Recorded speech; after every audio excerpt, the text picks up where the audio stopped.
안녕하세요. 날씨아재 방기성TV입니다. 정말 너무너무 덥네요. 그런데 6호 태풍 카눈이 오늘 밤 방향을 바꿔서 동쪽으로 이동을 하게 되면 태풍이 우리나라 쪽으로 북태평양 고기압을 밀어 올립니다. 이로 인해서 더 뜨거운 공기가 유입되면서 태풍의 진로에 따라 약간 달라질 수는 있지만 6일까지는 서울 기온이 36도 이상, 최강 기온도 최고 38도까지 오르는 등 이상 폭염은 당분간 지속될 것으로 보입니다. 정말로 건강 조심하시기 바랍니다. 자, 우리나라는 현재 일본 쪽으로부터 형성된 북태평양 고기압이 우리나라 쪽으로 그대로 계속 북상하는 이런 패턴을 보이고 있죠. 굉장히 더운 날씨고요. 현재 태풍 카눈은 그대로 현재 그 자리에서 지금은 머물고 있지만 내일서부터는 동북동진해 나갈 것으로 예상이 되고요. 다음에 현재 오늘 낮 최고 기온은 강릉이 기록을 했습니다. 2시 40분 현재 38.4도인데 이거는 이 서풍이 불게 되면 태백산맥을 넘어오는 공기가 역팬 현상을 일으키면서 동해안 쪽이 굉장히 기온이 높아지는 현상이죠.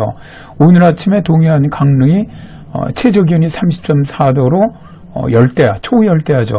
초열대 현상을 보이기도 했습니다. 6호 태풍 카눈은 현재 오키나와 서쪽 약 320km 해상에 위치하면서 느리게 서진 중인데요. 먼저 태풍 카눈의 영상을 보시죠. 어제부터 오늘 오후 3시까지 영상입니다. 태풍의 눈이 아주 뚜렷하게 보이는데 매우 느리게 현재는 서쪽으로 아직은 움직이고 있습니다. 오늘 아침 10시 기상청 발표 태풍 카눈의 예상 진로를 보면은 오늘 밤 늦게 방향을 갖다가 동북동진으로 바꿉니다. 그래서 오늘까지는 매우 강한 태풍이었지만 여기서 지금 거의 한 24시간 가까이 정체를 했기 때문에 용승륜에서 세력이 약해지죠. 그래서 내일서부터는 강한 태풍으로 동북동진에서 쭉 그대로 갑니다. 그래서 마지막 경로가 8일이죠. 8일 아침에 일본의 가고시마, 그러니까 일본 가고시마가 규슈 남쪽에 있는데 가고시마의 동남동쪽 300km 해상까지 진출하는 것으로 예상을 하고 있네요. 자, 그러니까 현재 보시면 그대로 동북동진 하다가 7일에서부터 약간 방향을 북동진 쪽으로 바꾸는 모습을 볼 수가 있습니다.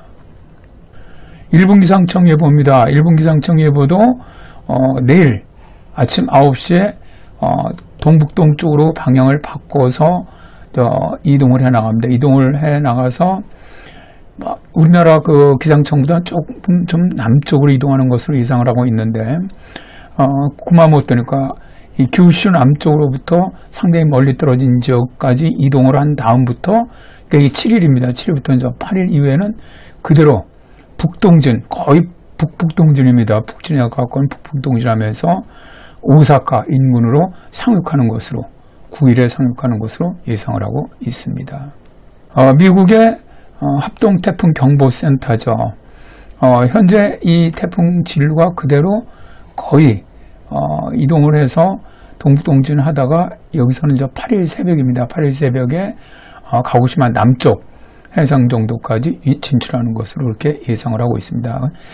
우리나라 기상청과는 상당히 아주 비슷한 그런 경로로 예측을 하고 있네요. 그런데 한 가지 이 태풍이 지금 이쪽에 지금 그 오키나와가 위치하고 있는데 올라가면서 오키나와를 강탈했습니다. 오키나와 참 피해가 컸는데 그런데 돌아와서 다시 북쪽으로 지나가면서 오키나와를 다시 강탈하고 지나갑니다. 근데 이 지나갈 때마다 올라올 때도 위험반원 우측이었으니까 또 다시 갈 때도 턴을 해서 갈 때도 다시 우측 위험반원에 속합니다. 그래서 오키나와는 엄청 피해가 클 것으로 일단 예상이 되네요. 영국 모델입니다. 영국 모델은 현재는 이제 8일까지 예상인데 예상보다 속도는 좀 다소 느리게 보고 있습니다만은 거의 미국이나 기상청 예상과 거의 비슷하게 예상하고 있네요. 자, 우리나라 한국기상청의 킴 모델 한번 보시죠. 내일 아침에 이제 방향을 바꿔서 그대로 거의 동진해 갖고는 동북동진을 합니다. 그러다가 7일서부터 방향을 바꾸죠. 바꿔서 그대로 올라가는데 이게 거의 다시 한번 보시죠.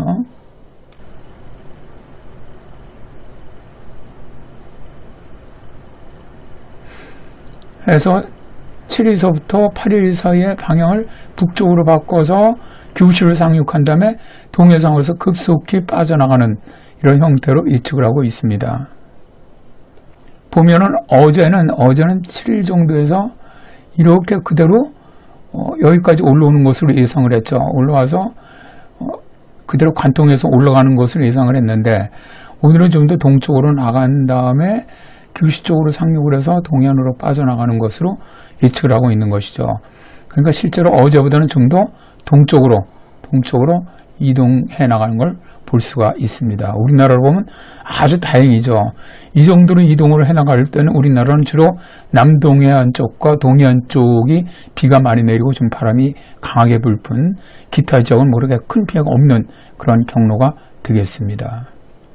네, GPS입니다. 미국 기상청이 사용하는 GPS인데 GPS 같은 경우 굉장히 느리게 이동을 합니다. 느리게 이동을 하다가 오다가 이건 어제도 제가 말씀드렸지만 바로 그 동쪽에 생기는 다른 태풍 열대성 저기압으로 인해서 거의 7일에서 8일 하루 이상을 거의 움직이질 못합니다.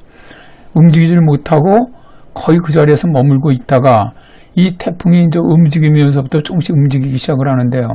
이게 이제 9일서부터 움직이기 시작을 합니다. 그래서 일본의 규슈 쪽으로 상륙을 한 후에 키하고는 틀린 게 이건 그대로 다시 북동진해 갑니다. 그래서 이동하는 것으로 보고 있는데요. 현재 어제와 비교를 해보면은 그대로 어제는 와서 7일 정도 이 정도에서 계속 후지아래 효과로 머물다가 그대로 북진을 해서 우리나라 남해 쪽으로 11일 날 진행하는 것까지만 어제는 모의가 됐었고요. 오늘은 이거보다는 좀 약간 더 남쪽으로 가서 조금 더 동쪽에서 여기서 머뭅니다. 후지아래 효과로. 그래서 규슈 쪽으로 상륙을 해서 방향을 바꿔서 일본 북동쪽으로 빠져나가는 것으로 좀 더 어제에 비해서는 동쪽으로 이동하는 것으로 그렇게 예상이 바뀌었습니다.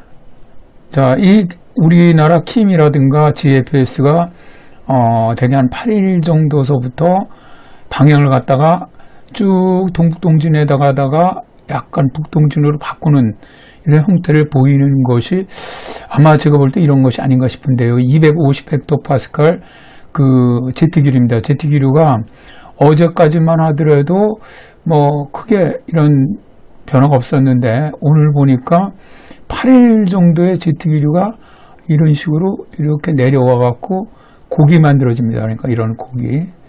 근데 대개 제트기류 이 태풍은 이 제트기류가 지나가면 제트기류를 따라가려고 하는 성질을 가지거든요. 그러니까 이 제트곡이 동쪽으로 이동하면서 그걸 따라가는 이런 형태를 보이는 것이 아닌가 그렇게 생각을 합니다. 그리고 우리가 이제 가장 많이 좀 인용을 하는 예보자들이 ECMWF 유럽 중기청 ECMWF 같은 경우도 내일 아침에 방향을 바꿔서 그대로 거의 동진에 가깝게 가다가 월요일서부터 북동진으로 바꿔서 그대로 쭉 올라가면서 9일 정도의 오사카 인근으로 상륙을 해서 지나가는 것으로. 그러니까 뭐 ECMWF 예상진로로 보면 우리나라는 피해가 뭐 거의 없는 그런 상태가 될 것으로 보입니다. 자, 어제부터는 정말 태풍 진로가 많이 좋은 쪽으로 그리고 예상이 좀 바뀌고 있는데요. 다만 아직은 좀 변수가 있기 때문에 마음을 놓아서는 안 될 것 같습니다. 감사합니다.